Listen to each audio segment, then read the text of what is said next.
Welcome to American GypC Podcast. I'm your host, Gypsy, and today we have a special guest. IaMcHaMeL. She is a music artist from the Pacific Northwest who is well known for her inspiring and uplifting messages through her songs. Welcome to the show. Thanks for having me. Appreciate you. Glad to have you.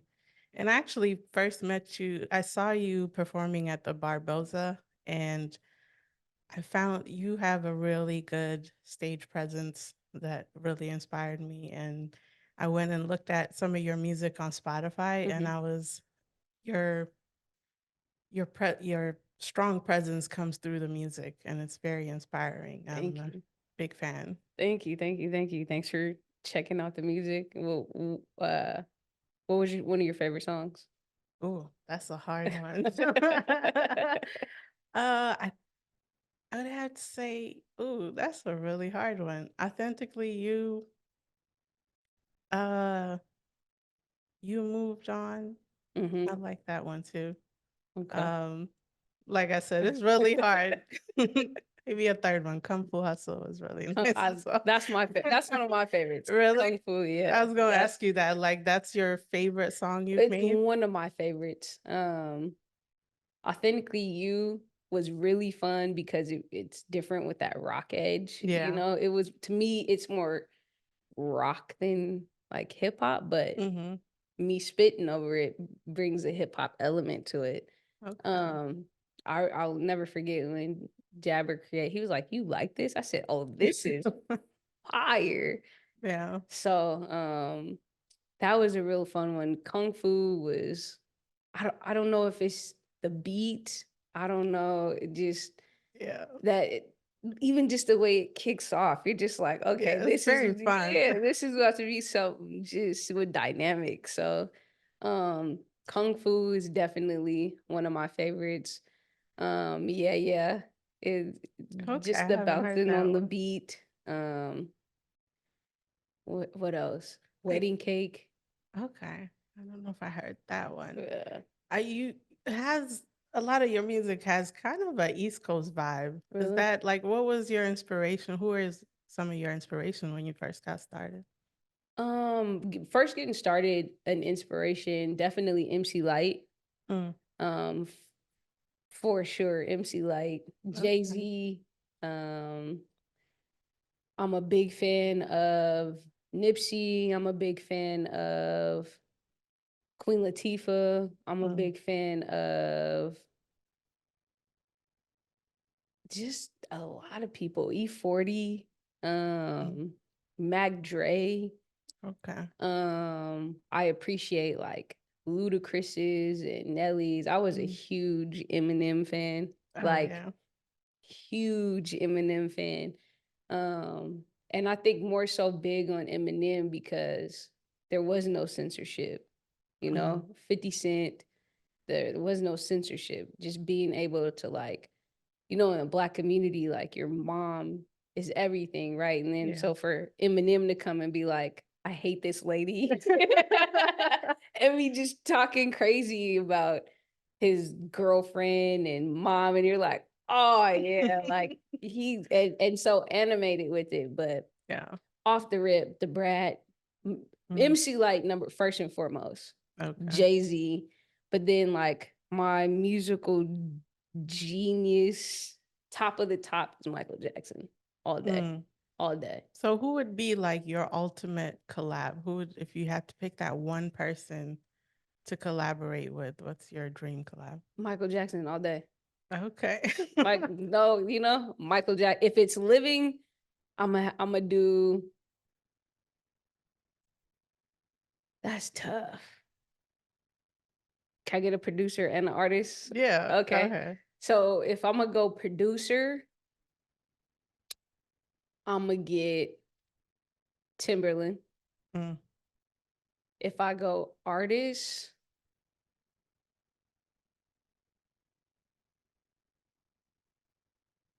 I'm gonna get Erica Badu. mm, that's interesting. Yeah. I'm gonna go with, Miss Badu for Okay. sure. Yeah, that's a good collab. Yeah, because she's about to bring all kind of elements, and Yeah. she's gonna bring all kind of funk and flavor and something completely different than what I might come up with or Yeah. do. And then with Timberland, It's an interesting collab, actually. some Badu and I don't think you've ever heard a Timberland and Erykah yeah, Badu track. that's an interesting mix. I think it'll go. So, like, when did you get started with rapping? Like, was it something you did, like, you dreamed about when you were a kid, or Not is at it all. okay? So I started freestyle battle rapping in the 7th grade. So Mm, we were in math class, Miss Steiner's math class. It was our 4th period. mm, In the back of the classroom, my homeboy Dovan and his clique was in the back. They went by the Ill Official Family. mm. They were in the back beating on the desk and just making noise, like not paying attention at all. Miss Steiner's at her wits end on the projector. She's just like going crazy. And this is the time when the Carlos Santana Maria beat Mm. was popping, and the #1 Stunner beat by Cash Money. Oh, And it yeah. was easy to do on the desk and with pens and stuff. So Mm. they were back there doing that beat, and Dovan was flowing and rapping and stuff. And I just go back there, I'm like, what y'all doing? Like, he's like, man, we're freestyling. I said, free, like, what is that? And he's like, you just say whatever come to mind, like, Mm. and you just do it to the beat. He's like, you should try it at break. I said, cool, we're gonna see what this is. I wrote poetry and stuff before, Okay. but never in a musical sense. So we go to break. They doing it on the lockers and stuff. He rapping. Then my turn come. Then he come back and just roasts me, like eats me alive. And I'm like, you didn't tell me that this was what this was about. Like, he just said he didn't say he climbed. He's like, no, like that's how you battle. That's what you do. That's what I said. Oh no, like literally. So I walked to and from school, literally walking home, at home doing my chores. I'm just freestyling and just practicing, because I'm like, Mm. I'm coming back tomorrow and I'm redeeming my stuff. Dude, I'm not going out like this. Like you, I felt like you withheld information. You know what I Right. mean? Like you had the advantage. That's a of, big yeah, element that's of what, you just all you said was you just say whatever come to mind. You didn't say you're about to come at me. Like, yeah. so then came back the next day, did the same thing, and it was like just crazy. Like there's so many people in the hall. You think it was like a fight or something. Mm. You know, the deans and the teachers were like, what's going on? What's going on? And we're like, oh, we're just rapping. And it ended up being like a boys versus girls type thing, because Mm. I was repping for the girls and he was for the guys. So it was fun. Like, you know, we was friends, we was cool. So we wasn't trying to like massacre, but it was Mm. good and funny. So that's really how it got started. I just got ate up and was like, oh, this will never happen again. So when did you start taking it seriously or seeing it as a potential career? That moment. Okay. That moment, it was just, it's like a light bulb came off, and it was like the fact that I could do that and that a person can come up with stuff like that and really impact, and people remember what you said, or you Mhm. say something that touched and get immediate reactions, and then I was like, Yeah. wow, like, Because freestyling is hard. It's like improv, and then you still have to sound good. Not yeah, just, coming from the top of the head and you still have to make it sound good, which is yeah, it's a real brain exercise. right. And I feel like it comes across as hard and intimidating Mhm. because we overthink and overanalyze everything. Yeah, I do that. And literally, it's like if we just let it flow, Mm. it's gonna go. How it Mm. comes out, tell you the story about what you're talking about. Right. And see, if we just literally just let it be, Mm. it multiplies and it goes. It's when we're trying to think and we're like, we want it to be this and we got it to be Yeah. this. So if we just let it go and just build on top of it, it's like a muscle. Yeah. You know, you strengthen it and it conditions it and it gets better and better. Yeah. And I think that's good advice in general because I'm one of those people who tend to overthink or, even when I'm saying things, I'm thinking in the back of my mind, like, Should I say that? or like trying to figure out a better way to say it or Mm-hmm. something like that. And, I'm having to get better at letting go and just go with the flow. I feel like it is what we ultimately end up being trained and conditioned to do, right? Mm, Because it's like when we're kids and there's no filter, yeah. you know. If you're fat, the kid is like, "Oh, you're fat." Like they're Yeah. not meaning, you know, they're Right. not meaning to be harmful Yeah. or anything. They're just literally they don't have an idea of politically correct or Mm-hmm. caring about thinking they're gonna hurt your feelings. You're just like, no, a kid will tell you you want the truth, a kid will tell you the truth, Mm, you know, but it's then it's like us as adults will be like, oh, you can't say that or you can't do that because you're going to hurt somebody's feelings or because of this or because of that. Like yeah. when we're little, we don't have those fillers and those filters and those restrictions and requirements. We're pure, Mm, yeah. you know? So over time, we're conditioned to be like, well, you know, if you want to make friends and you want to be or do like this, or Yeah. if you want to get ahead and do and you need to be and do like this. So then we start getting conditioned thinking we have to make all these accommodations Mm-hmm. and changes to be and do. And it's like, no, I told you when I was little. Did you have support when you're like, sometimes when you're doing something that's like in the artistic or creative sense, sometimes you're not supported. You're like, oh, you should be going to school and doing this and that. Was it something that you had support, or is it something you were working in a vacuum? Yeah, no. You know, Mm,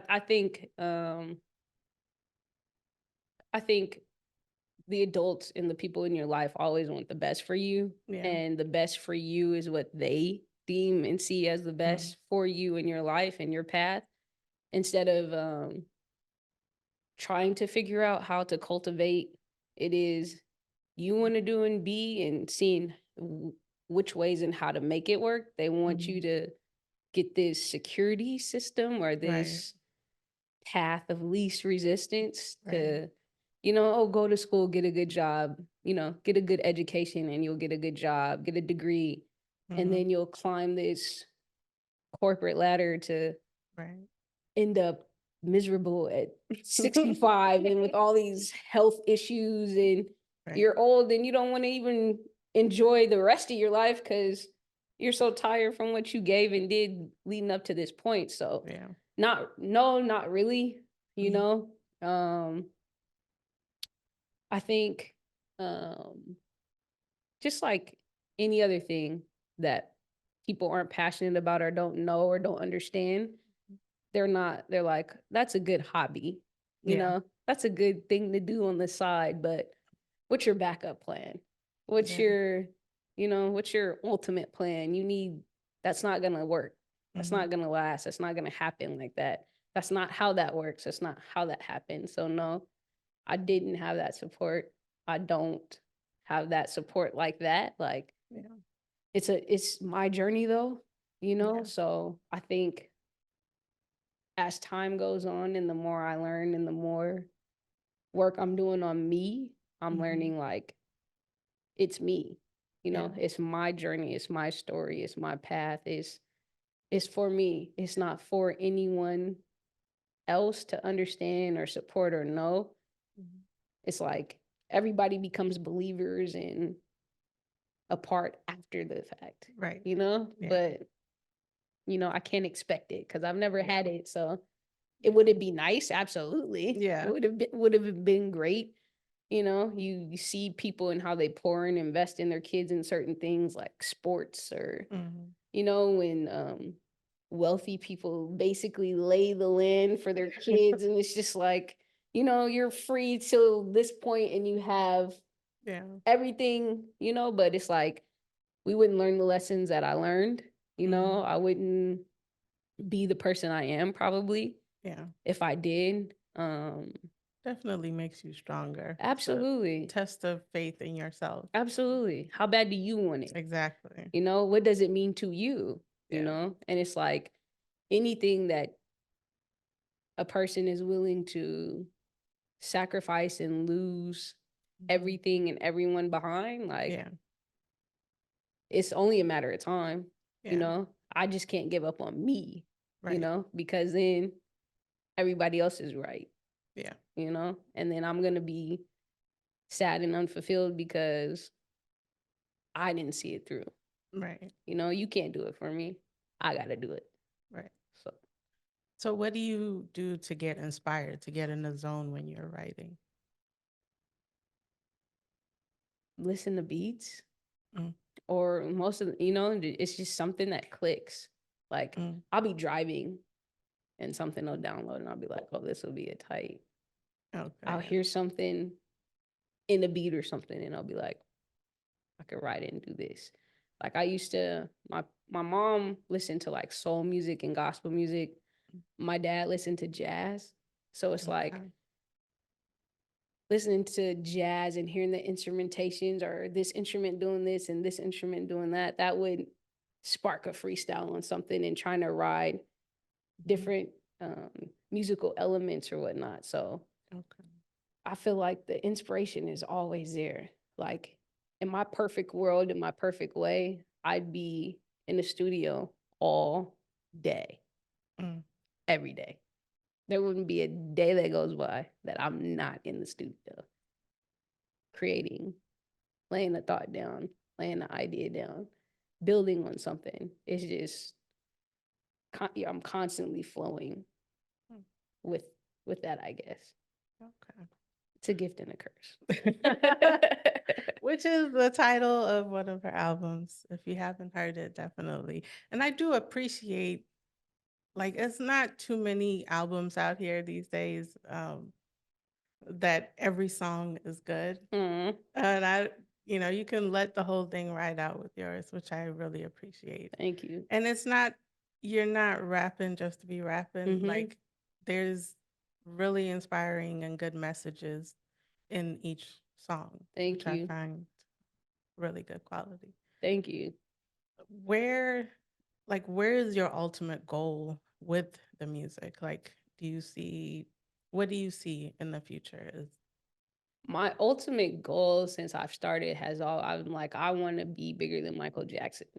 You Mhm, know, I want to make an I want to change my family's life, my life, all for music. I want to touch and heal and connect people all around the world. Like one of the things that I love about Michael Jackson is like he's American, but when you see the video footage and stuff of him touring all around the world, these mhm, people don't speak a lick of English and they're crying and they're singing and they're you see him in his shows just like rocking and hugging and loving and like just positivity. Like music is the universal language for mhm, unity, love, um, peace, change. Like people will listen to a song and it'll mhm. impact and change their life before the people that are around them can Yeah, impact and change their lives. for sure. You know, we connect with certain things and certain elements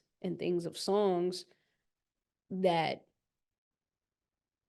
shape us, Yeah. you know, and I've always wanted to have a positive impact on people and the world, you Mhm, know, on a big scale. You know, I've always wanted to be wealthy. Um, I love performing, whether mhm. music, acting. Um, I just, I like it, you know. I Yeah, don't know what it is about it. I just enjoy it. It comes easy. But really being able to see the world and do cool stuff with a mm, gift that I didn't have to go purchase, or yeah, something that I didn't have to like, I don't know, like learn how to build houses or do. Like it's literally something that is within me mhm, that all I have to do is share, yeah. you know? And literally from the first time I freestyled, I was just like mind blown, light bulbs just ding, ding, ding, ding, ding, ding. You couldn't tell me like I'm not about to be a star. You definitely have the presence for it. Thank you. Going back to that Michael Jackson thing. So I grew up in Ethiopia, and Michael Jackson is still the hottest thing See? on the radio. Like still to this day, and Boys to Men and all that. Like you can't tell people he's Nothing. still not the The number man, one hit. right. Mike is the man, you know, and the whole Mike and Prince beat. I'm like, Michael wins every time. You Yeah. know, I'm like, yeah, Prince was a musician, but Michael's the man, you know? And it's just Michael wouldn't even have to say anything. He just goes in the store and everybody's just falling out. Like, Yeah. that's And crazy. people don't know he's actually a good businessman Yeah. as well. Like he owns a lot of what do you call it? Catalogs. Catalogs. He owned Elvis, the Yeah. Beatles, Yeah. a lot of people's. Yeah. So Yeah. he's pretty smart with it. Yeah. for sure. They were the only group and people that architected the deals that they had in those times. You Mhm. know, that was one of the big things of why they left Motown Mm. and went over to CBS and Sony and stuff. Just what they were doing and what Michael was getting and doing was unheard of. Yeah. So it's like we learn so much from the greats. And it's Yeah. like if this is the blueprint, practice, practice, practice, invest, invest, invest, learn, learn, learn. Mm. You know, that's what I'm gonna follow. Yeah. You know, so yeah. But Michael, that's my. I thought I was gonna marry him. I literally call myself Mrs. Jackson for the longest. Oh, really? My family thought I was delusional. You could not tell me anything different. Like Mm. I had our kids' names picked out and everything. Oh, like, wow. yeah, it was crazy. When I think about it, I'm like, what was wrong with me? But I was obsessed. Wow. Yeah, it was bad. Oh, it was bad. So let's go back to your beginnings. Are you originally from Washington State, or where did you come from? No, I'm originally from Richmond, California, Bay Area, Okay. 510 State, yeah, area, yada da. Yeah, no, I'm from the Bay, Richmond, California. My mom remarried. My stepdad's job transferred out here. The steel mill over there in West Seattle. It used to be Birmingham Steel. No, it's Norco Steel. His job transferred out here. We came. You know, I didn't have a choice. I begged, kicked, screamed, hollered to stay. They said you got to come out here, try it out, see how it goes. Got here, made sure, did everything in my power to make sure it wouldn't work. Like trouble, fights, kicked out of school. It's not working. Yeah. Send me back. You know, my grandma's my world, my best friend, my everything. So being away from my grandma, my family, I was like, nah, for this, send me back. Send me back. I don't like it here. But that's how we ended up here. And then I went to junior high and high school, graduated from Federal Way High. So I didn't even really get to start exploring Seattle until I became an adult because my parents was heavy in the church. So only time we went to Seattle was church stuff. Then it was back home in the school. So I feel like I'm just now really getting the culture and everything that Seattle and stuff has to offer. So it's like I'm rediscovering it all over again. So when you're not, trying to get away from it. exactly. This is your home now. Yeah, it's definitely taught me a lot. I've learned a lot. Actually, probably a blessing in disguise coming from where I'm from, you know, and life expectancies and just knowing me and the type of stuff that I would have been into or would have been doing. Like, you know, I may not be sitting here today. So it was probably a blessing in disguise. Yeah. Yeah. So I appreciate it. Yeah. And the air quality, you know. Yeah, coming from LA, I could definitely attest to that. Man, every time I go back to them, I'm like, it is dirt. Y'all are dirty. So you can't even taste the air. Like, Yeah. you know, you're like, oh, what? We're outside and No hate on Cali, none but at all. I Like mean, it's nobody to me, Cali has such an influence on Washington and Seattle. really. Yeah, like to me, Seattle wants to be San Francisco. They want to be Berkeley. They want to be Emeryville, you know, but it's different. You know, Seattle, California is more fast paced. Yeah. Washington is completely slow compared to Cali life and how quick and getting it. And it's just different. You Yeah. know, I see the similarities with the tech, the Yeah. housing markets, and stuff like that. But Cali is West Coast New York, Yeah. you know? So I appreciate it because you can really develop here. You can really have a quality of life here. You have more opportunities here. You know, them same opportunities and those same things I don't feel exist as prominent in California as they do here. Okay. Yeah. And now, is music what you do full time, or do you do something else? Yeah, I'm full-time music artist. I'm full-time my own clothing brand. We have a nonprofit called Peace Community Closet, bi-weekly mobile pop-up shop for the homeless. We've been doing a lot of stuff with the communities in schools and at schools, doing pop-ups and stuff for the families and the kids there in need. I work with the youth, Okay. you know, so I do a lot of just rando community stuff in the meantime and in between time, but I took a leap a long time ago to go all in on me because everything else was taken away from what I wanted to do and what I seen for my life. So it's like I wanted to go all in on me. And I love your brand. That's Thank what I'm you. wearing right now. What is fear? What is it? What is fear to you? What Like, is what's it? false evidence appearing real? Is that what they say? It really is. Fear is when I started the brand, it's a question and a statement, right? It's like when I really wanted people to think like fear, it's nothing tangible. Yeah. You know, I can't bring fear to you on the plate and be like, this is fear. Fear is literally our imaginations and the scenarios and things that come along that we make up. Yeah. And we either have the choice to give it life or be like, I'm gonna do it anyway. Fear is not real. Yeah. Fear is an emotion. Fear is a thought.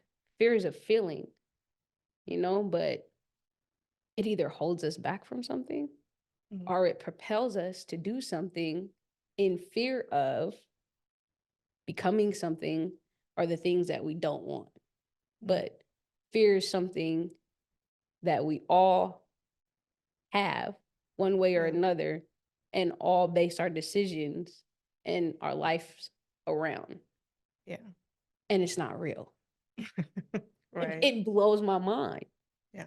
It's like going back to the little kid, like my nephew, you know, he's like 1.5, about to be 2 at the time. He decides, oh, I'm just going to jump from here to there. He's like, he's not thinking, oh, this is about a 5-foot gap. I might fall and break my arm. I could break. He's not thinking of none of that. He's just like, oh, I can get from the top of here and land on the floor like Spider-Man. Yeah. Because I seen it done. I can do that. He's not, I'm not gonna fall. I'm not gonna hurt myself. He's like, I can do that. No fear, right? We as the adults come in, don't do that. You could fall and hurt yourself, or you can, we put that on our young life and ourselves. We lose that childlike faith and optimism of possibilities, you know, of I can, or I will, or I am along the line. But it's like, there was a point in time where we were like, oh yeah, I can ride unicorns. Yeah.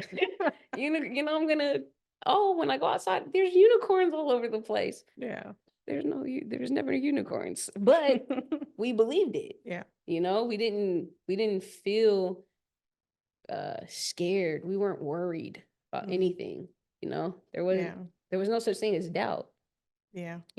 But as we grow, as we go along life, compound interest. Yeah. Right. So then it's like we have all these fears or worries. A fear is, um, not being successful. To fear. Yeah. Okay. So that fear then drives somebody to do all these things to gain the success or what they deem to be success. So they're not old, sick, and broke Yeah. at a certain age. But that fear was the motivator for you to do this. Yeah. So you used fear as fuel instead of a crutch. For a lot of people, fear is a crutch.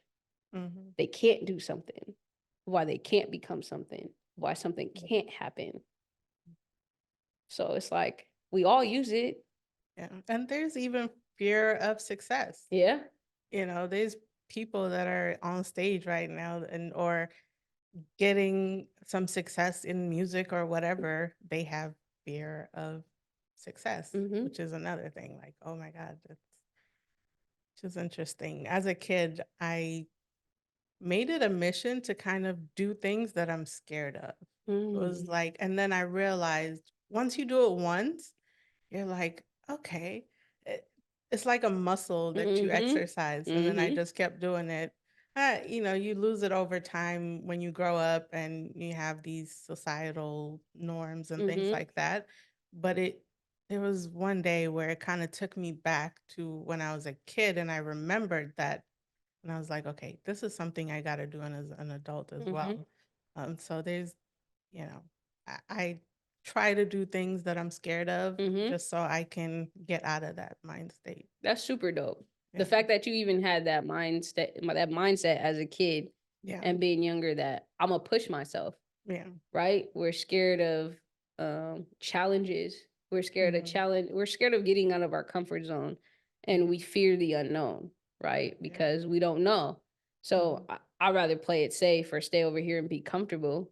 But we get our biggest blessings and our biggest lessons being uncomfortable. So for you to even have that mindset at an early age, like you're already tapped in.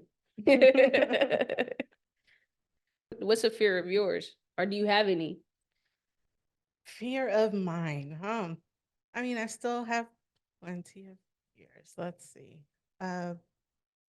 Even though I do this podcast, I still have a fear every time I get ready to do a podcast, even though when I'm doing it and afterwards I'm happy about it. But when I like getting up to the moment, I'm like nervous. I don't know if I'm supposed to be in front of the camera. I don't know if I'm supposed to be talking. So, I still have that fear. I still got to work on my public speaking and things like that. So that, I still do it because I'm stubborn. I like, doing things that I'm scared of and getting out of my comfort zone. Absolutely. But, that's one of my biggest fear, which is it's a common fear. That's the biggest fear worldwide is public speaking. Yeah.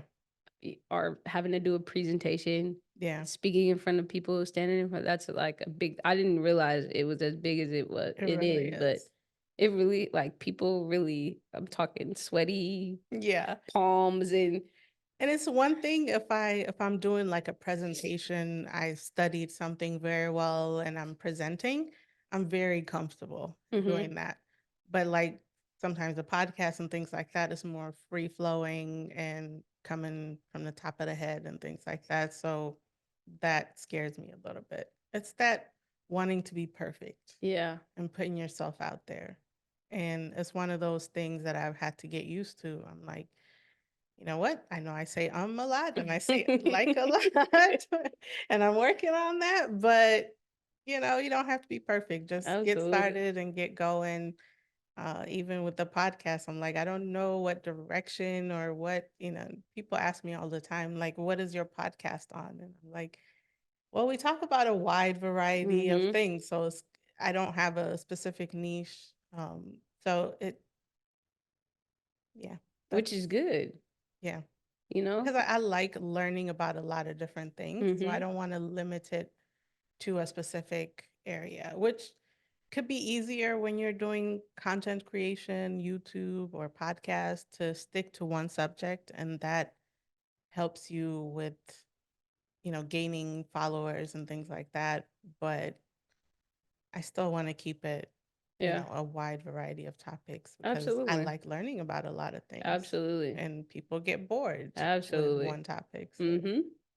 it's, yeah, I feel like the world wants to put people in boxes yeah, and labels and okay, you're only this, you can only be this, you can only do this, you can. yeah, Says who? You know what I mean? right, Like, says who? Like, we're, if that was the case, everything and everybody would be the same. It'd be the yeah, Stepford Wives Club. yeah, You know what I mean? It'd be literally squares, triangles, circles, mhm, octagons. It would all be yeah, the same. Nate, tell me something that's perfect. nothing really. But perfection is this thing that we strive for. Hmm. We play the comparison game, which is the Yeah, stealer of all joy, yeah, comparing something ourselves to something else hmm, that we think or appears to us to have it all together, or oh, this is ideal, or this, and behind the scenes we don't know, we have no yeah, idea, right, we don't know that person's story, those struggles, or what made the situation what the situation is. But it's like us being compared hmm, and being conditioned to be like, well, these people or these things are what we should be striving to be like, right, or this is what we want to have like them. hmm, So this is who we need to become, yeah, So it's like we we put this added pressure and strain on ourselves trying to fit into somebody else's mold, yeah, you know? So I think it takes a lot of unlearning. yeah. Because even when you're say you're a content creator, you can just look at and say, oh, there's plenty of people doing this subject. Like, why would you do it? What Exactly. makes you special? But you never know. Like when I'm learning a specific topic, I like to hear it from a lot of different people. Mm-hmm. And the way certain people communicate, it gets, you never know how you get through to someone. Mm-hmm. So it's important to have a lot of different voices Mm-hmm. speaking about the same things. Mm-hmm. I mean, McDonald's and Burger King not worried about being next to each other. They're always next to each All other, right. So it's, yeah, it's definitely important to, Yeah. to get over that and do whatever you need to do. Absolutely. Yeah. Yeah. Absolutely. Absolutely. Yeah.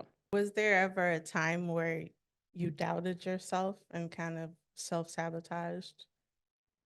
Yeah. I feel like procrastination is Mm, that.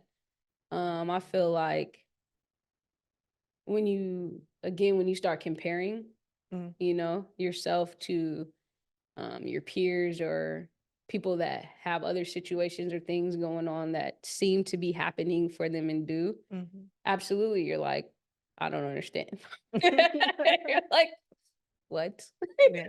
You're like, ooh, or Mm, how, or like, I feel like my dad used to always tell me, be careful who you're pointing the finger at, because mm, you have four fingers pointing back at mm. you, right? Yeah. So even he meant it in like in a way where like, well, she's doing that or they're doing, Mhm. you're doing that and it's pointing back at you. But then it also works in the sense of when I'm looking at this person, right? Mhm. And then I'm looking at them and I'm like, okay.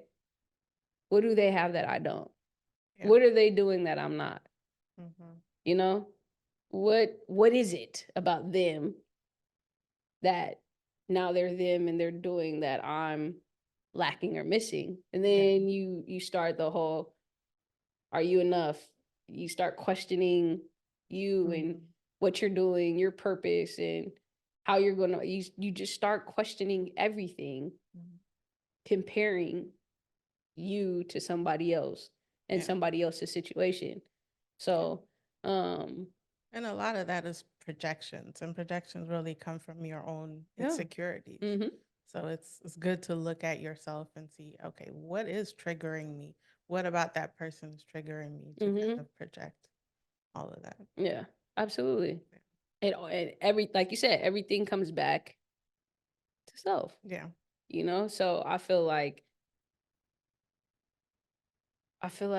it's a work in progress not to do things like that, or not Mhm. to come from those lenses and see that. Especially being a person that I am, when I know the work that I do, when I know what I put into stuff, when I know how serious you take things and do, and it's just like, okay, what's up? Mhm. Because we have this idea of Mhm. ourselves and what we want for ourselves, or where we see ourselves and where we should be, what we Yeah. should be accomplishing and doing. You know, we didn't go read a stone or see a book that said, "Hey, Shamel, here's your purpose. This is what it is." We don't. We're trying to figure that out. Mhm.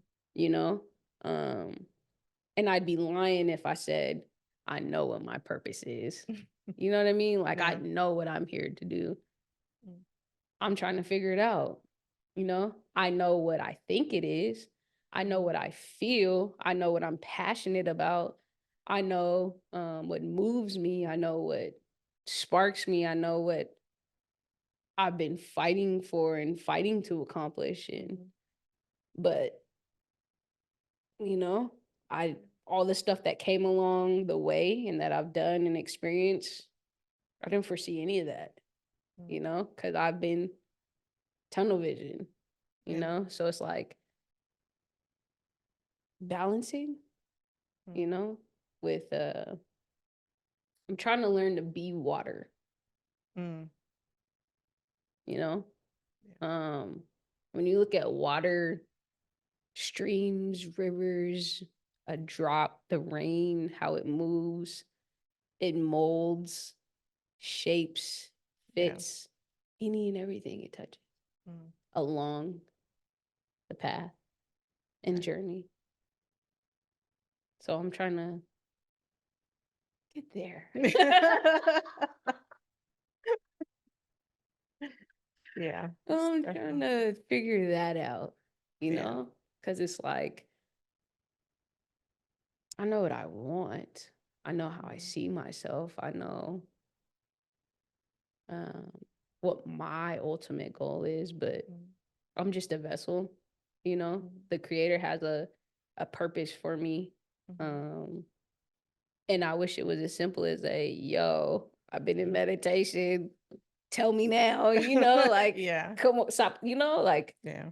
what's the waiting game? Mhm. I'm the type of person who's like, okay, you steps 1 through 3. Okay, steps 1 through 3. So I'm gonna get 4, right? Divine Come timing. on. It's like time. Like, but again, controlling the controllables, Yeah. so it's like we put the expectations on ourselves. We put that pressure in our weight on Yeah. us based off of what we want. Again, in life is like, haha, that's cute. Yeah. But I realize everything is it's it's a lesson. You don't see it when you're going through it, especially when it's a rough lesson. Yeah. When you come out of it and you reflect back, it's like, oh, I understand now Yeah. why this had to happen because I Mm-hmm. needed to gain these lessons so that I can, do better in the Mm-hmm. next level. Facts. Yeah. My one of my favorite books is The Alchemist. for that very reason. Dude is like, oh yeah, I'm about to go get my treasure. I'm about to go to the pyramids. This whole time, he's searching and on this journey for this treasure, this thing that's supposed to be in the pyramids, you know, to revert and come back and realize the treasure was here all along. He went through getting robbed, get taken advantage of. The I forget what they call them. Along the journey, they're like pirates, but they're in the desert. They're the pirates of the deserts, taking their encampment over and getting beat up. He gets to his treasure. He gets to the pyramids and digs, and here comes the bandits. Beat him up, take his treasure, and he's back in his hometown, under the tree, with the box. Like, no, Santiago, your treasure's here. This is the treasure. You're the treasure. You know, meets the wife along the way, just everything on his journey to search for this wealth or this thing outside of his being. Thank you for the summary of that. That book has been mentioned several times on these podcasts. It's a good And one. it's one that I had a hard time reading. Oh, Like, really? I started it and I couldn't get through, Okay. the first couple of chapters, and I Did kind you of read set it? it aside. Did you read it or try the audio version? Trying to remember. I might have started with the audio version. Okay. I was gonna say the audio version is easier to digest than the reading version. The read is it's a slower read. And like because as you're reading it, you're Santiago. Because you're like, oh, I hear all this amazing, profound stuff about this book. So you're anticipating from the first page, like, and you're like, dang, bruh, how long you come on, bruh. You're literally, you are Santiago as you're even trying to read to get those gems in this book. Yeah. And it literally, every time you read it, I think I've read it like 2 or 3 times now. It's like, I didn't catch that the first time. I didn't. Yeah. It's one of those. Yeah. It's definitely one that you go back to, one that you reread and you keep picking up things and you're like, wow. Yeah, I know a book like that. It's a Deepak Chopra book. I forgot what, it's a long title, but it's one of those, like, each time I read it, I read it like 4 times. And each time I thought I understood it the first time, but the next time I read it, I'm like, okay, now, especially like you go live life and then you come back to the book, you're like, now you have examples of some of the things that it talked about in the book you thought you understood, but you have a different perspective now. Facts. So I'm all about like books and the movies needs to be seen multiple times in order to like really get the layers of information. What was a movie that did that for you?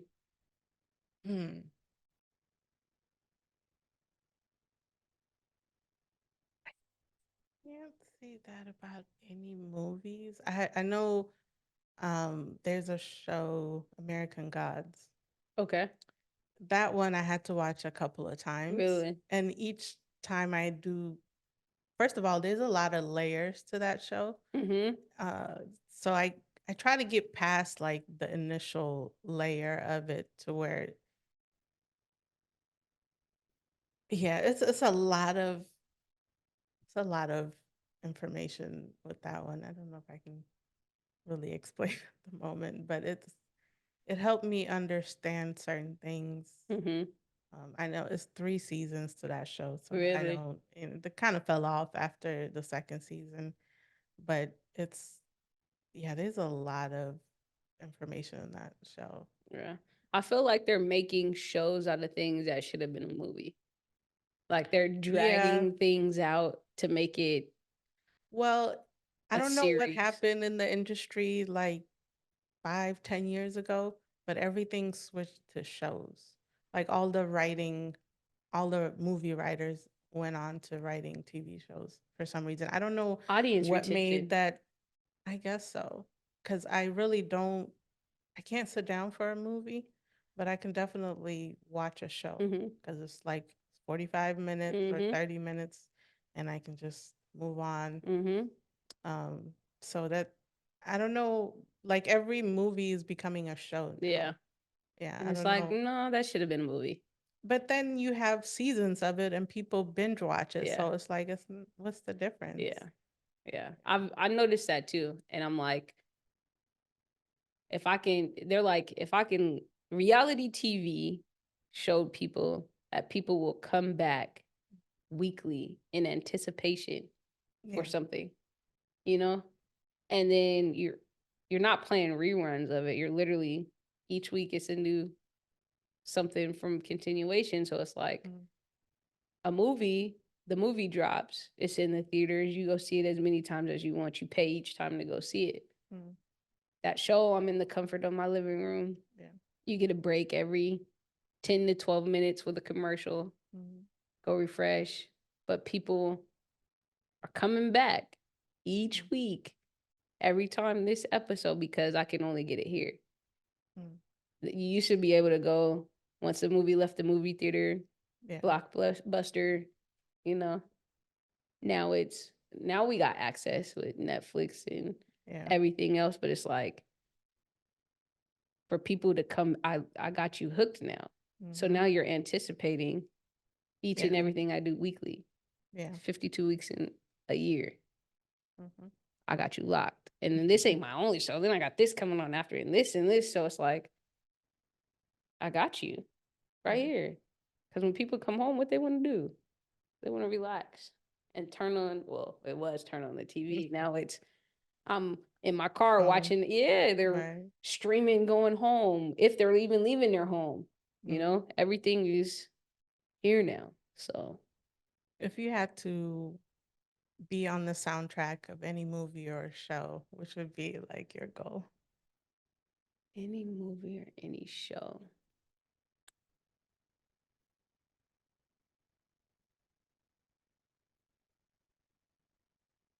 I would do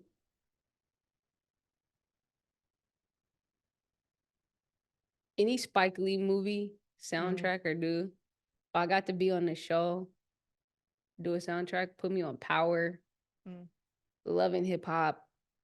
Um,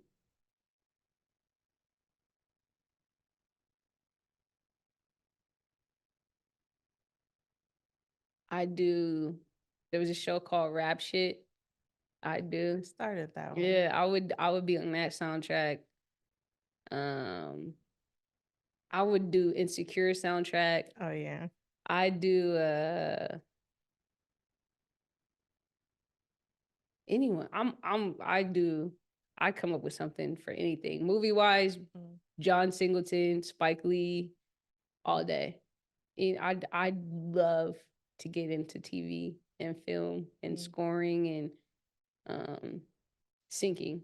I would Mm. in a heartbeat because I can write for anything. Yeah. You know, I could tailor to anything.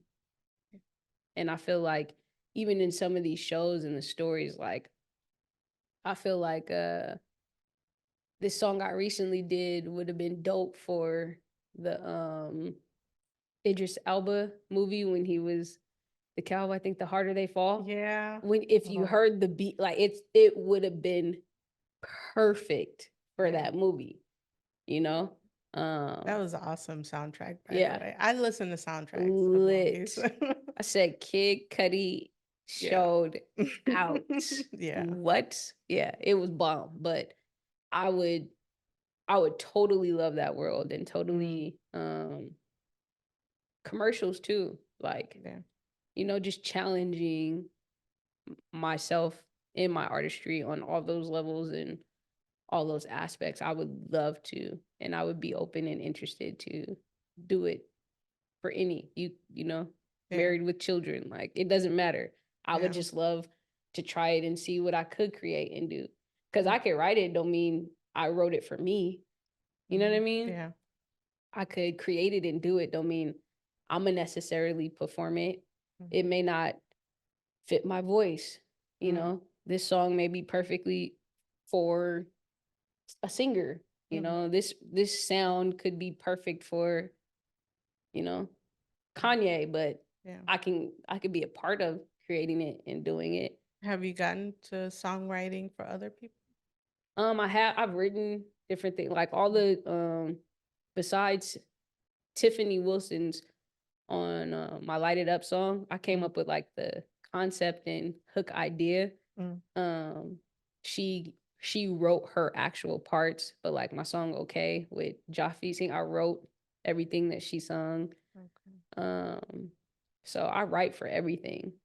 You know, I personally perform hip hop Mhm. and spoken word. You know, I sound great in the shower singing. So I guess But actually doing it, like I'm leaving it to the not people with that do even with auto it. Yeah. tunes or nothing, because I now know, everybody's a singer I with know. auto tune. And for certain stuff that's great. Yeah. But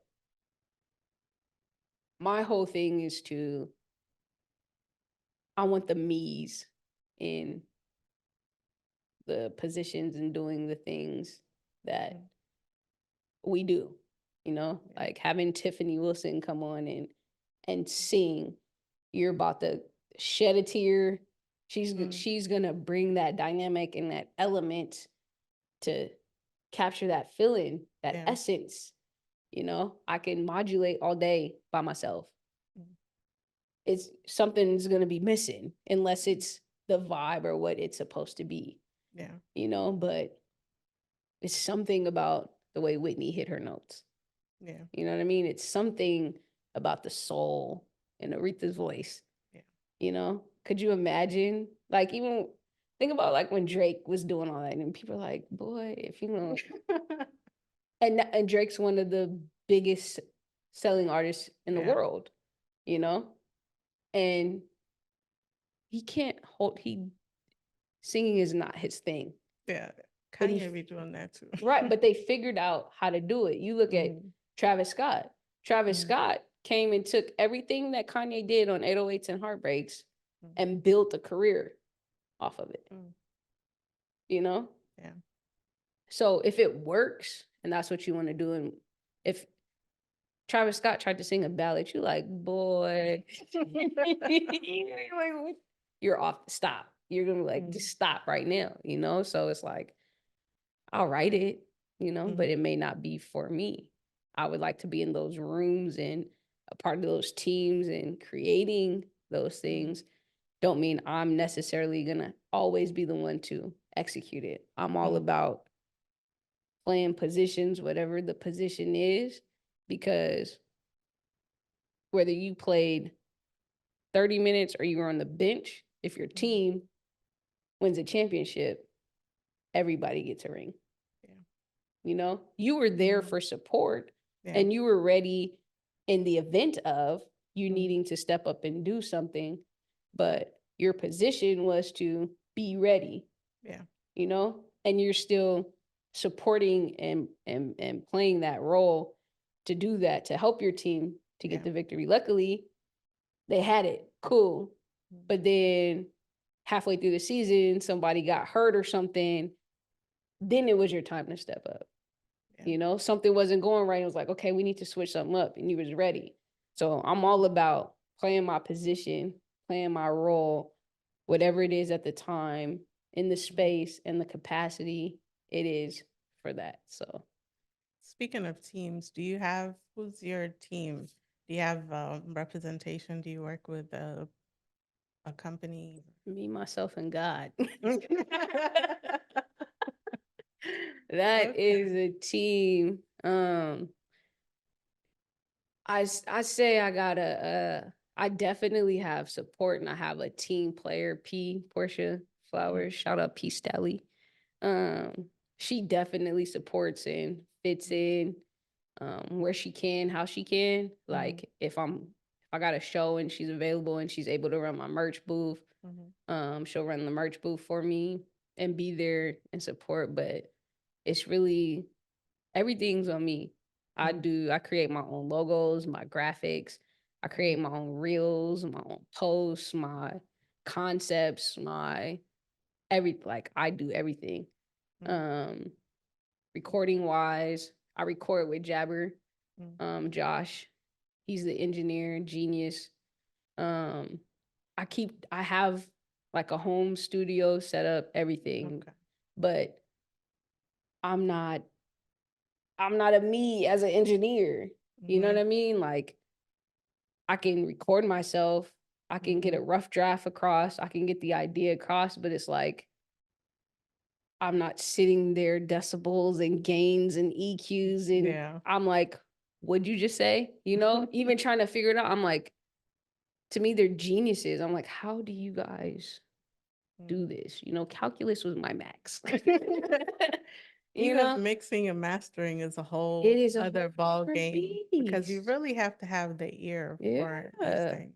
It's like, and they pick up and see things, and he does it and moves so quick, and I'm just like, that would have took me a week and a half to figure out, and he just, you know. So it's like, I learn, and I'll ask questions and teach myself as I go, but I've had to learn and figure out it all. So I am Hats the team. off to you. Hopefully you'll have a team very soon. Yeah, that's the goal, you know.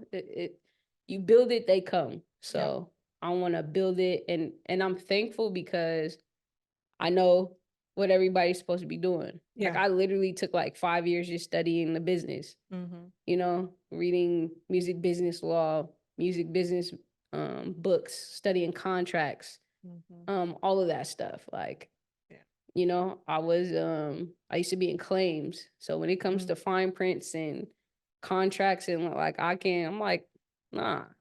You know, I understand stuff that people don't necessarily know because people don't know, but. And it's good to know, like, I see artists as entrepreneurs, and it's like, it's good to know how to play all the positions so that you can hire the right people for those positions. And sometimes when you first start out, you gotta play all the positions. And I know, you know, with a lot of my hobbies, that's what I have to do. Like, I gotta, figure it out. There is no team. It's just me. I know. You gotta figure it out until you have the team. So I can definitely understand that. Yeah. I say that's one of the gifts and the curse, right? It's just like, it's not like, you know, Whitney Houston wasn't having to sit back and be like, what's my marketing plan? What's this? What do I? She didn't have to figure that out. She got to be Whitney. She got to do what Whitney does. Yeah. You know, and I feel like, it's good to know and learn it. You're wearing so many hats and you're doing so many things that it delays the thing that you actually want to be doing, or the thing that you're actually passionate about, and then it brings on all this other frustrations and things that you have to work through and get to that take away from that thing that you're trying to, you know, all of it is for this thing, but you can't even get to this thing because you got 75 other things before or to think about and process and do before you could do this thing. Nipsey Hussle said in one of his songs, he said, in the studio, staring into space, fishing for a phrase, because my mind is over jealous because I'm over on a paper chase, trying to figure out how to make all this stuff to come together for this thing. But the thing that I want to be doing, I can't even focus and doing because. Because being creative really does take, it takes a certain mindset. Your head got to be clear, or else it's kind of, it's hard for you to come up with things. You're on an island. Yeah. Your brain is a little different as a creative. Your life in general is just different as a creative because you don't see or think like normal or everybody else does. You know, there's no such thing as be realistic.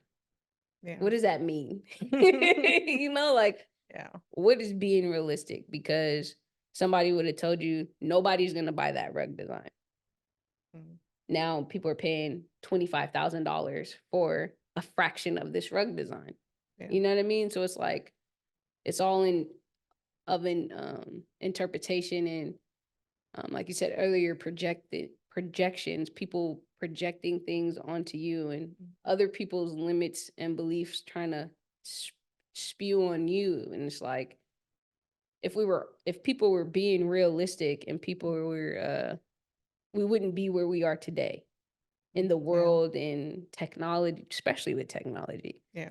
I feel like where we are, the government and military had this stuff back, you know, before the dawns and the ages, and now it's in our hands. But it's like there would be no evolution. Yeah. You know, there'd be no reason to grow. There would be no reason to be better or do anything because we know we're going to wake up at this time. We're going to go do this thing. We're going to be done with this thing to go then do this thing to be at this thing. And then we go to sleep by this time to repeat. Yeah. So it's like, what's realistic? It's realism, you know? Yeah. So what do you have coming up? What are you working on, a specific project? Any albums that are I am getting ready? Yes, I'm getting ready to drop this project called City Talk with Sixth Floor from the UK, the London producer. It's a 5-song project, and then he's putting another song on this all-female compilation that he's doing. So that's getting ready to drop. I got new. You have a date for that? No, that's fine. No, I'll probably drop it in March. I was shooting for February 29th, but then Jabber ended up getting sick, so we had to reschedule the session. I did all the rough drafts and stuff, but again, I'm like, let me let Jabber put his sauce on this. So let's get these vocals and stuff crisp and right. I really wish that sometimes I wasn't like so critical and so like this needs to be a certain way to present and give to people. You know, I'm quality over quantity, and it's like I just don't want to give people anything. You know, I care if, oh, did you hear that in that? That gotta go.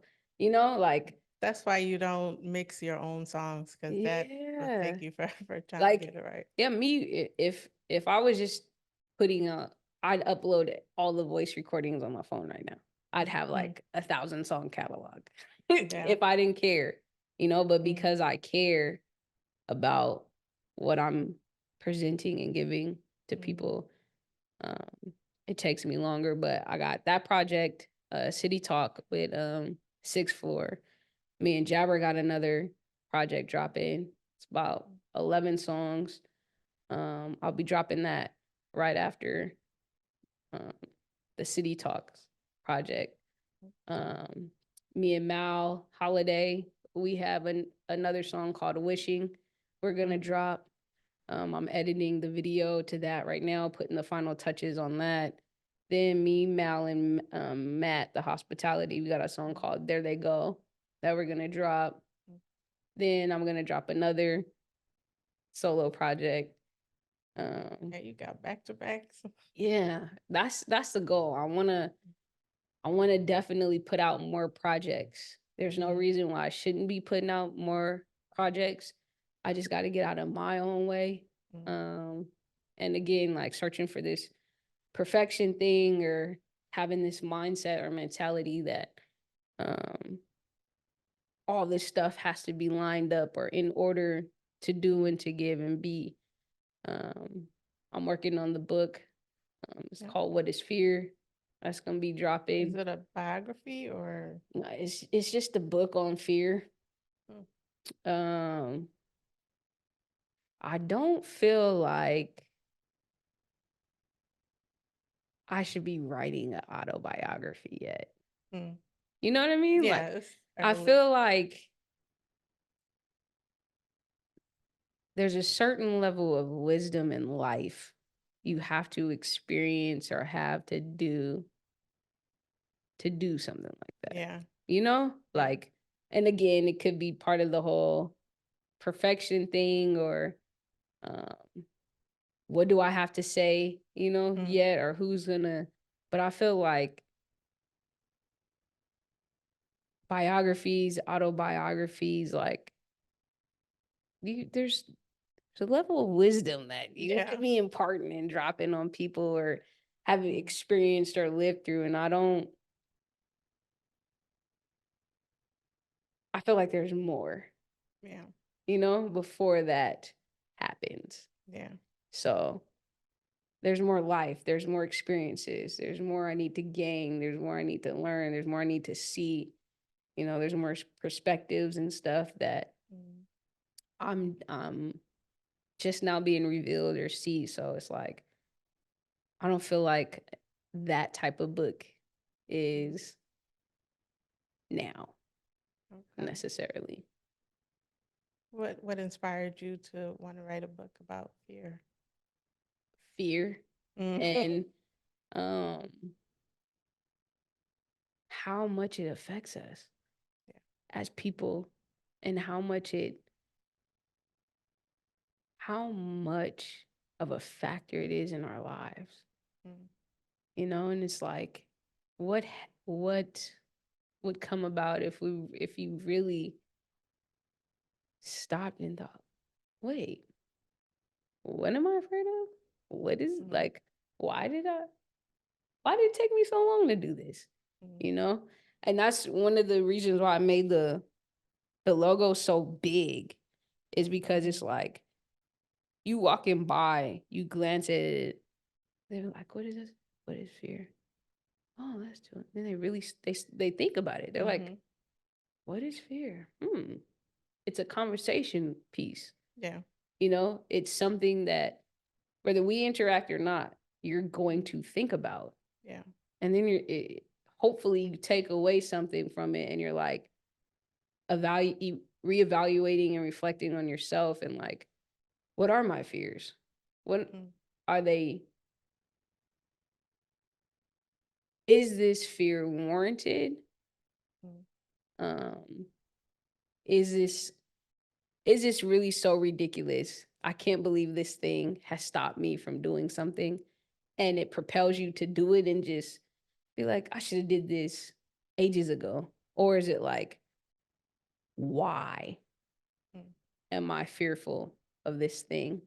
Or what is this thing? Where did it come from? I really just wanted to get people to think, Mm. and people to evaluate and be like, it's really non-existent, Yeah. but we give it so much power. We give it so much life. And we talk ourselves in and out of an idea in a matter of seconds. Mm-hmm.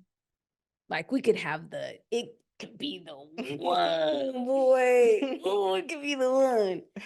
And then literally not even 30 seconds later, all the reasons why not.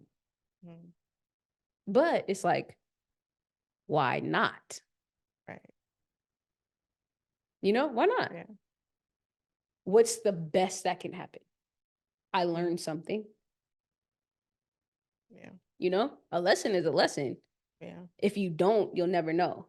If you do, you just were educated in something. You either accomplished something, or you're like, okay, you figured out something. It's not going to work like this, but if I do this, boom. But if I never even try. Yeah. And it's knowing, even on the vibrational scale, fear is way down there. I think it's like the lowest, or maybe guilt is the lowest. But if you're acting out of fear, then you're affecting your whole vibration, and then you can't attract anything good to you if you're still in that vibration. So it's pretty dangerous. It really is. What are some fears that you have that you're still tackling, or maybe have tackled? Fear of mine is being unsuccessful. Mm. Is spinning my wheels and doing something or things that, one, aren't a part of my purpose. Two, hinder me or get in the way of my purpose and what I'm supposed to be doing and not fulfilling my purpose, Mm. whatever the purpose is. So those are like, if I have any, those are it. Is because I'm like, when my time is said and done, like I really want to be like, I want to feel accomplished. Mhm. You know, I want to feel like I had an impact. I want to feel like I played my part. I want to feel like I contributed. I want to feel like I did something with my time. Mhm. You know, our time we never get back. You know, I can right now, I could leave here. I don't have $1, but I could probably find $1 Mhm. before I get to the freeway. You feel me? But I won't get back, Fine. you know? Yeah. When what I did at 12, I can't repeat that. Mm. I can't, you know, I can't go back and be like, hey, let me redo. I can't get that back, Yeah. you know? So I want to make count what I have while I'm here, what and able, you know, we take for granted even being able to do simple stuff like shower ourselves, cook for ourselves, shop for ourselves, Mhm. you know, drive a car, go on a walk, you know, breathe, inhale and exhale just freely. You know, we take those things for granted. And it's like, I done lost so many people in life. And um, I feel like time has been cut short and so quickly that it's like, we don't know. That's the one thing we don't know Yeah. is when we're checking up out of here. Right. So it's like, how can I maximize? I think that's a fear of whatever happens after here is like, damn, are they gonna play me this reel of me? Like, well, you were sitting here doing that. You know, you were supposed to be doing this, but you were over here doing like, Yeah. I don't want that. You know, I wanna Cat Williams said he goes to bed every night and he's like, okay, I did that. Like, I could die peacefully tonight Right. because I know I'm like, give me another, you know, because again, it goes Yeah. back to the things that and the expectations we put on ourselves, the goals and ideas that we have for ourselves. So it's like, if it ain't looking like that, if it ain't feeling like that, I feel unfulfilled. You know, I feel like there's more. I feel like I can't be doing more. I feel like I should be doing more. I feel like um, every moment that I get is a blessing. I feel like every single day that I get is an opportunity. And it's like, okay, all right, I must be doing something right. I'm still here. You know, Yeah. I'm still given the chance and the opportunity. So how can I maximize that? And in that I'm like, guide me. If what I'm doing isn't correct or it isn't in alignment or it's not the purpose of the plan, Mhm.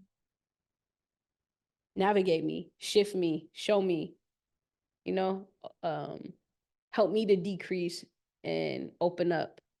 Whatever it is, help, you know, because Yeah. I genuinely want to be that and I want to do that. Yeah. You know, that's just if I'm serious about anything, is that, you know, Yeah. whatever that is going to be, whatever that is. So yeah, Yeah. those are my fears. It's a common fear to have. It's like getting to old age and feeling like, oh, did I accomplish Right. what I needed to accomplish. Did I do all the stuff that I could have done? Yeah. You know, it's like I don't got kids. I ain't married. I ain't in no crazy relationship or nothing. Like I have nothing. I'm free to move about the country. You know? So it's like, Yeah. why not? Yeah. You know, be all you can be. Do all that you could do. Like no rhyme or no reason. Like Mhm. explore. You know, Yeah. when I went to London, I was like, oh my, I had been going to London and going on tour and going to London was one of the like bucket lists. I'm talking first starting rapping like I'm gonna be and getting there and I'm like, when I tell you I was a kid in the candy store for those 10 days, I told everybody knew before we went, I'm like, I'm sleeping on the plane ride there and on the plane ride home. I said, because when we touched down, Yeah. I'm outside. They was like, okay, okay. And when we touched down, I slept in. I don't know what they did on the plane. Some of them was shooting content. Some of them was, you know, whatever. I was asleep the entire plane ride. It was like 9 hours. There, we got out the airport. Time we got out the airport, I was outside. We're everywhere. There was no sleep. I had brought my equipment, you know, for whoever we ran into or met and we wanted to cook up or do back at the hotel or Airbnb. Like, I was like, nah, like we're going in. Yeah. You know, this is some people never leave the place that they were born. Yeah. Some people have never left Seattle. Some people have never left the CD. Some people have never left Crenshaw. All they know is 54th to 52nd. I'm not going nowhere in between, or you know, like Yeah. That's crazy. what type, you know, like what type of limitations in that thinking? You know, you even ask some older people about doing certain things. They're like, I would never do that. And I'm like, why not? You know, like what you wouldn't. Some people would never go on a cruise. Some people never take an airplane. Some people have never taken a train ride. One of my things, I want to take a cross country train ride. I love to drive. Yeah, I've done driving cross country several times. I've driven from the farthest I've gone was Atlanta back to here. I drove my cousin back, but I love to drive. I'm back and forth to the Bay, LA and stuff all the time. So I love to drive, but I'm like, I want to take a train ride cross country. I don't care the route. I don't care the duration. I want to see it. At one point in time, that was our only means of travel. Yeah. You know? And then to think about me even driving from here to Cali, I think about the Oregon Trail all the time and I'm like, how did, like, I'm looking at these mountains and I'm like, yeah, that's crazy. y'all did that with wagons? Like, how did you cross this river? You know, like, I'm fascinated with nature. I don't really get the opportunity to watch a lot of TV or streaming stuff. Like I have no streaming subscriptions. I don't pay for not one of them. I barely turn my TV on unless it's YouTube. Exactly. That's it. YouTube University. Yeah. That's what I'm on. 20, that's that. If I anything, it's that. But traveling cross country. Traveling cross country with train. Oh, TV. Okay. Yeah. So my favorite thing to watch is Our Planet. Oh yeah, I love that. I've learned the whole circle of life as we know it and creation and how everything works in the first 5 minutes, listening to him explain how even the craziest things that we're like, why is this like is detrimental to our existence and survival. on this planet. Mhm. You know, like Yeah. we need the desert lands because the minerals from the desert, when we have the windstorms, bring it to the, like, every little thing has a purpose. Yeah. Every little thing has a plan and a position to play in our ecosystem, down to the freaking algae in the water, crustaceans, the like all of it plays a purpose. And it's like, we can't have one without the minimal. Yeah. And it just, every time I learn something new, and I'm just like, that to me is worth my time. That to me is like, I'm just like it just blows my mind every time. So I'm like a nerd for that type of stuff. Like, if I'm watching documentaries or stuff that I can just feed my mind and my brain, or try to like help me. Yeah. Like reality I'm just like, y'all are gross. And the fact that you guys really act like this, like, Half of that is fake. so they Like, say, but you get somebody like me sitting at a table and I didn't know this was scripted word, it's gonna be bad for somebody. You know what I mean? Yeah. I'm like, are you kidding me? A lot of that is like almost to influence, just like music is to influence the population. It's Yeah. a form of social engineering, basically. Yeah. And we don't know that. Like, even me, being like a student of hip hop or of music, and not realizing, like, wait a minute, this isn't a lot of people's realities. This isn't your actual real life. You're literally just doing and saying things to appeal to the people. Because I'm like, when did it become cool to be a dope head? Right. You know what I You mean? sitting in a mansion, but you talking about trapping. Right. Like, wait a minute. That's oxymorons, right? Yeah. And it's like, there was a point of time where like real dope dealers and stuff, they wasn't getting high on their own. So they weren't doing nothing. If anything, they drank. They might smoke cigarettes or do, but they weren't doing anything that they're saying. All y'all are all dope fiends. Y'all are all dope heads. And it's cool. I'm like, when did that become cool? And a lot of that, it's the executives. It's like they need to shape. It comes from the top, and they need to shape the population or how you view. And a lot of it is skewed towards making African Americans look a certain way, just like they do in movies. And we need to perpetuate that, because a white rapper can go out there and sing about, or I mean, rap about whatever he wants. But if a Black person does it, and it's like, I don't think this is gonna be ready, radio ready, or whatever. And why is it That's what only I our hate music? about. Yeah, and Or that's what I anything hate about pertaining to music us. industry. It's like, it's still, even to this day, we're still perpetuating that same stuff. Just like with the females rappers now, it's like they're trying to perpetuate this Hoes. like, yeah, and completely riding your masculine, Come on. unbalanced, and you Don't even know, get me started. fuck dudes and whatever. That's my only come up, and like, Right. it's like, But then you go home to a husband and you're completely different. It's just like something they need to perpetuate. but we go for it. Why do we go for it? Why do we allow it? Why do we support it?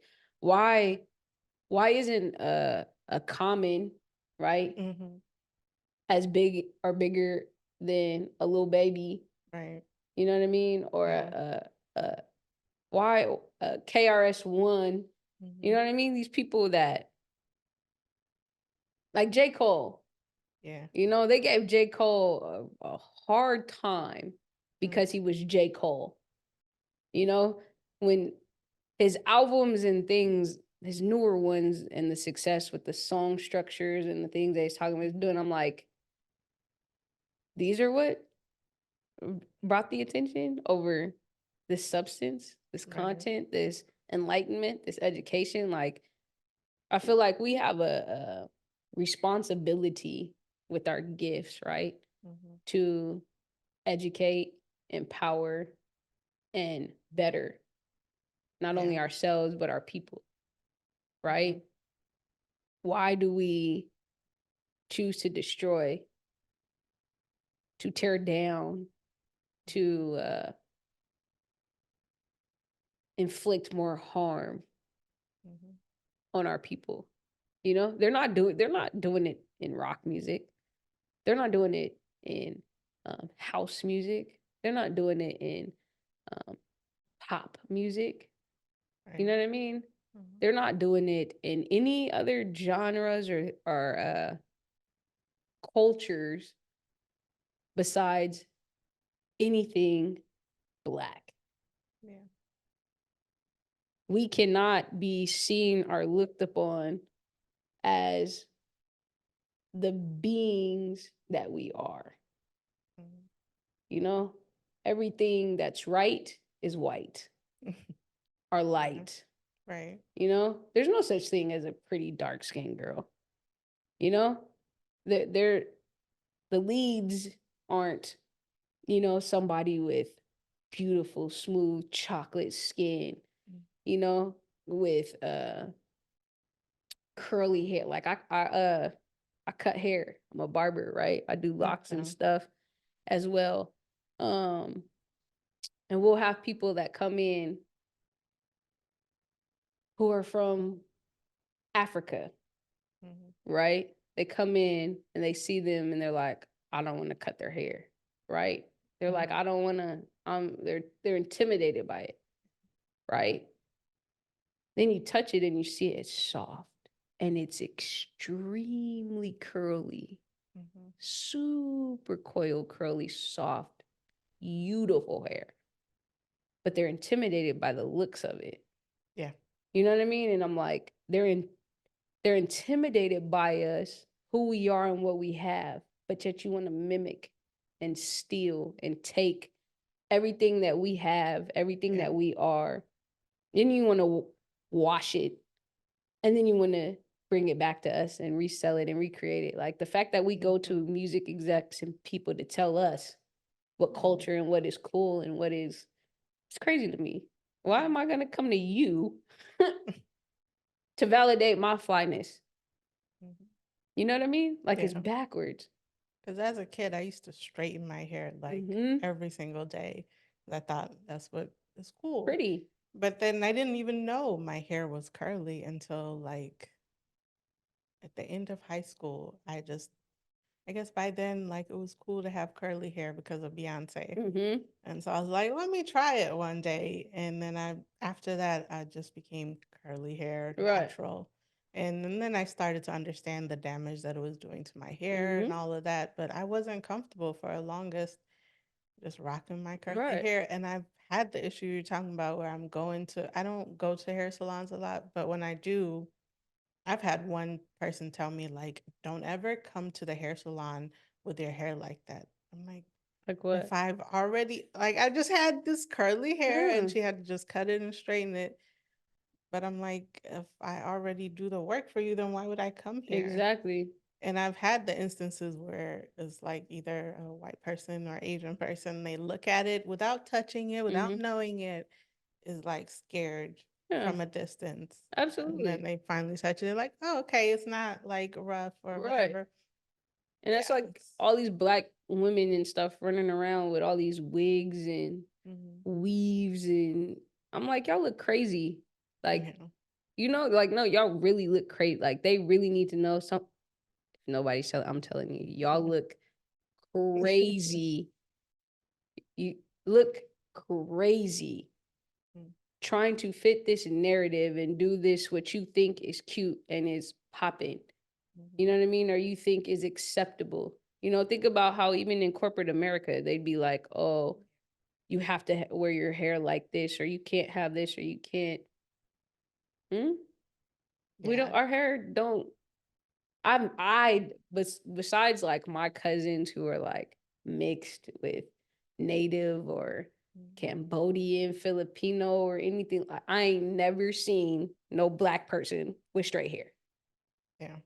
Not one that ain't had a perm, relaxer, something to make it chemically be straight. Mhm. And the damage and stuff that it caused, and I'm like, we do Yeah. all this stuff. Like, You know, now all of a sudden, all this Botox and this plastic, like every other culture is trying to manipulate their bodies to get what we naturally have. Right.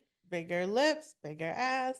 You know, now we Cheeks. want curly hair, and now everybody's getting all tanned and bronzed up. And Right. Y'all go sit in lights with paint on you to get my Yeah. melanin. But then you talk about me or make it seem like I'm less than or I'm Yeah, even those people still look at the culture as less than, even though when you're mimicking it, which is kind of crazy at the same time. and we're the only ones expected to prove our value Right. or our worth. Yeah. We're the only ones that are taught or made to think that we have to be taken advantage of or lessen our value or what we think our worth is or Or you have prove. assumptions Yeah. from a distance. Like I grew up, like I said, partly in Ethiopia. So when I moved to America, nobody knows if you're, Eritrean Right. or if you're African Americans. They just see They're like, oh, yeah, African you're black. American. Yeah. So they just like will put all of these assumptions On you. and yeah, like they'll assume craziest things. And I've had this happen even in a corporate setting to where, a certain assumption that gets made without even getting to know the person. And have you ever noticed that then once they find out or figure out who or what you are, that they treat you different? Yes. Isn't that crazy? Yeah. Isn't that wild? But it's like an Asian person doesn't have to be At a certain all. type or doesn't have to speak a certain They way to automatically be assume. yeah. And I think it's a whole world thing, and it goes back to media and media's influence on the world. Like you said, music influences us, movies influence us. And when I was living back home, I wasn't watching, Ethiopian movies or something. I was watching American movies. So the whole world is being influenced by hip hop, by movies, American movies. And so we're perpetuating. I mean, not that race wasn't always an issue in every culture. Like Indians have the issue of dark skin versus light skin. That's an issue every country basically. But just yeah, the whole idea of like I get tired of trying to prove myself. Like, come on. Like it gets really annoying, especially in a corporate setting. It's like, especially when people have minimal experience with, And they look at you like you're supposed to be grateful or thankful to even be. And there's no way possible that you could be more intelligent. There's no way possible that you could actually know what you're doing and be good at it. Yeah. And there's no way possible that I need to listen to you or take anything from you. And what do they call it? Constructive criticism, right? Or feedback. Like even when I worked in the corporate world and you know how you had your one-on-ones or your meetings or whatever, you could be hitting all the metrics and just a phenomenal at what you do. But their job is to find something that you need to be better or improve or do to pick you apart. And don't outshine me. You know, you can't be better than me because you don't belong here. You're not supposed to have this. So you just need to be grateful and do what I tell you, how I tell you, and make sure you're good enough, but not too good. Yeah. You know, like, fuck that. Like, we're not doing that. Like, and we have to not go for that anymore. We have to change the narratives. We have to set the tone, and we have to be okay with knowing in order to disrupt, it's going to be uncomfortable. You know, but until we are like, everybody's willing to be like, I'm not gonna say nothing because I don't want, I'm Yeah. not trying to, it's not happening until it affects you, Hmm. until it happens to you. Yeah. Then you're pissed and then you don't understand why the next person, but when it was happening to your partner, or this other woman at your job, you didn't want to speak up. You didn't want to say anything because, oh, I don't want to get involved. I don't want my livelihood affected. Yeah. You know, think about if people really supported Colin Kaepernick, Mm. the power and the influence and the change that really could have took place Yeah. in the NFL and the NBA if everybody was on one accord Hmm. and moved at the same time. Yeah. You need me. Let's be clear. You need us. Yeah. And when we get out of the mindset that we're not the minority, we are the majority, Yeah. and we do have the power. We have to utilize it. We have to stop being afraid to use our voice. We have to stop being afraid to speak out.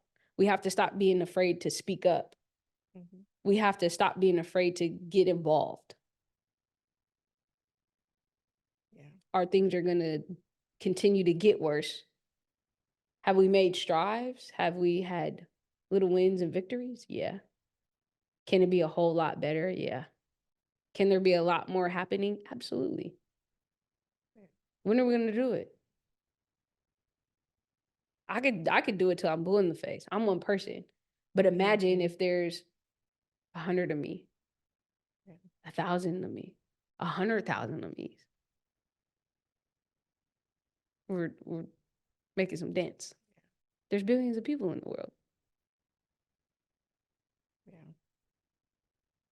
Definitely can get with that. Because that's something that I work in the tech industry.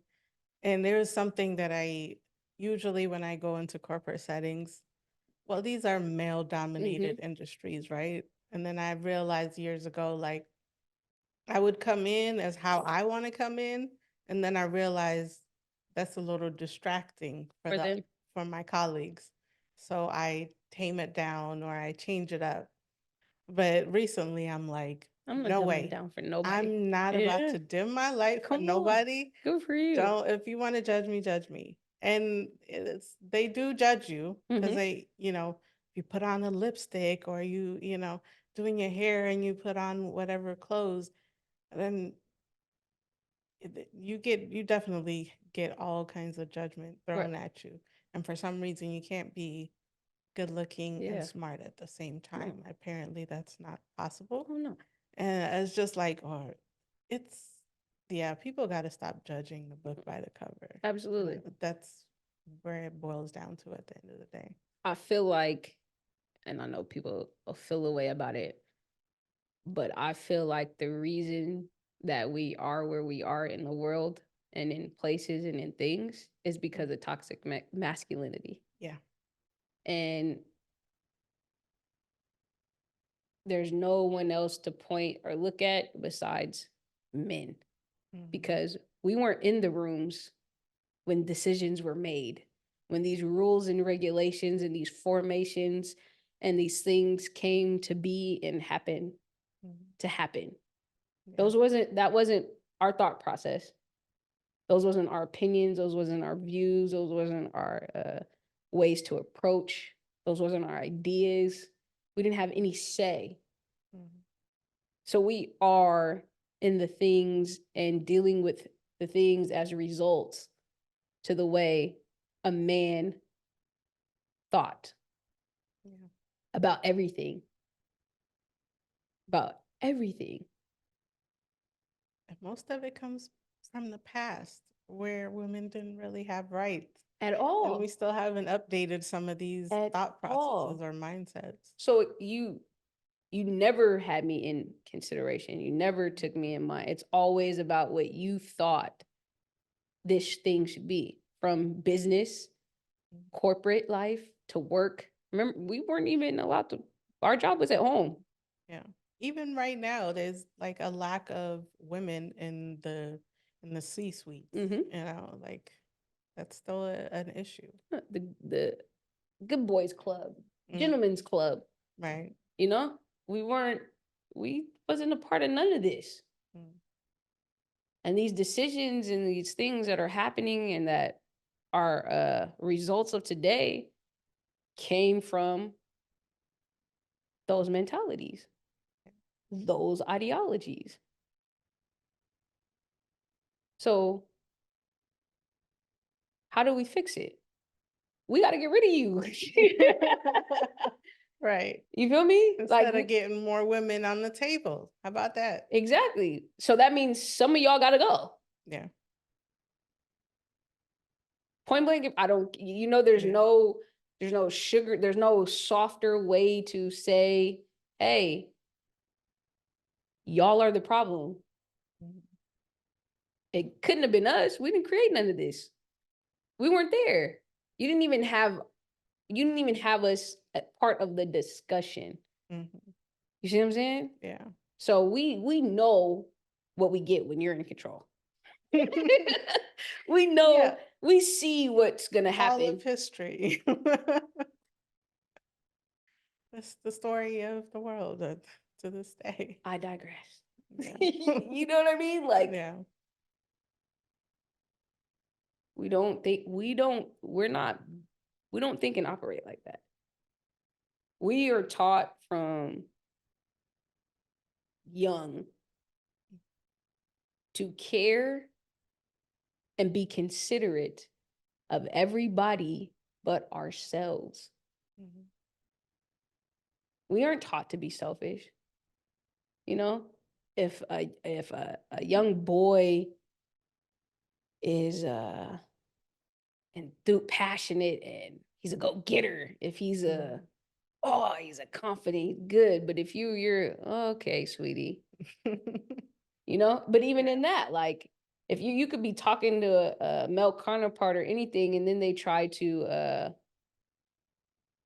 reduce you in, okay, sweetheart, or okay, young lady, or Mhm. it's they always try to get you to know your place is you're Yeah. not, I gave you life. Yeah. You know what I mean? Like, Mhm. And sometimes for women, it's a pressure, even when you do get to those tables, to kind of compete like a man Yeah. versus having value of what the different perspectives that women bring to the table. There's a pressure to be, to compete like a man versus to be the woman on the table. because that's the example, right? That's the Right. role model. And it goes back to perfection and acceptance, right? We've been taught or shown that white privilege, white supremacy is the goal. You know how white people have put together the American dream, or what this lifestyle, or what this thing we're in we're striving to become this anarchy that we all don't like. Like, we're striving to become and be like the very things that we despise. Right. It's, well, the white people get education, we want education. The white people are in this job, we want this job.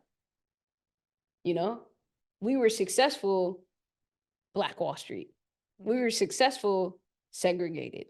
Not saying that that's what it should be or what it Right. was, but we had our own systems. We were doing our own thing. We were, we were good. Yeah. They needed us on their plantations and farms and to do and build and be. Yeah.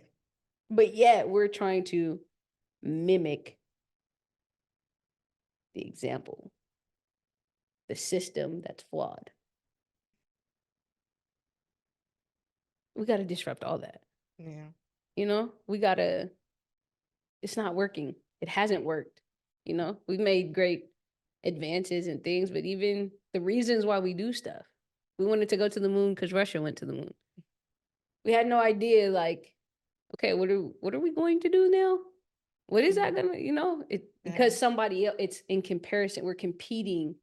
It's all toxic masculinity because we both have masculineness and feminine qualities. It's Yep. just however that Balancing it out. we don't know, even when we're like, we put limitations based off of what we see or think this person should be doing. Mhm. Boys are strong, so are girls. Yeah. You can't do that because you're a girl. Yes, you can. You can't play with that because you're a boy. Why not? Mm. Yeah. Why not? It doesn't mean anything. We put and project compound interest. Mhm. Then we get to the point where then we get to where we are, and then we start doing work on ourselves, and then we're unlearning 365 times 30 of everything that's been given and fed to us 24/7 Yeah. from the time we remember and can trace back. Because then when we start doing work and we start doing therapy and we start being on our healing journey, everything stems back to childhood. Yeah. Yeah. So Yeah. We went on a whole tangent, but that was very interesting. very. Well, Shamel, it's been really amazing podcast. Thank you for coming on. And I'm sure we'll have you back on again. I don't know why I say we, like I still have a co-host, but me, myself, and I, that's what who we is. Well, before we close it out, let them know like where they can find your music, clothing, any shows you got coming up, anything. First of all, thanks for having me. It's been a pleasure and an honor. I'm thankful that anybody connects or takes anything that I do or what I share or what I give, and it impacts them in a positive way. So I'm just thankful for that. You can find me at IaMcHaMeL on everything. That's IaMcHaM as in Mary EL.com. The clothing, whatisfear.co. And again, I got the City Talk project dropping. That's IaMcHaMeL on all digital streaming platforms, YouTube, whatever your choice or preference is. Yeah, that's how you keep up with me. You got any shows coming up? I, I'm sorry. I do have an upcoming show. I have March 21st. I'm at the Rabbit Box in Okay. Seattle. And then I'm at the Tacoma Arts Museum for another griot experience. I want to say March 28th. Okay. So yeah, those are the two soonest shows. Okay. And for the listeners, I'll have all the information in the description. And as always, you can find us on any podcast platform and videos on YouTube. You can also find us at AmericanGypC.com. If you like to be on the show, you can email AmericanGypC@gmail, and all of that information will be in the description. Thank you for listening. Bye. Peace.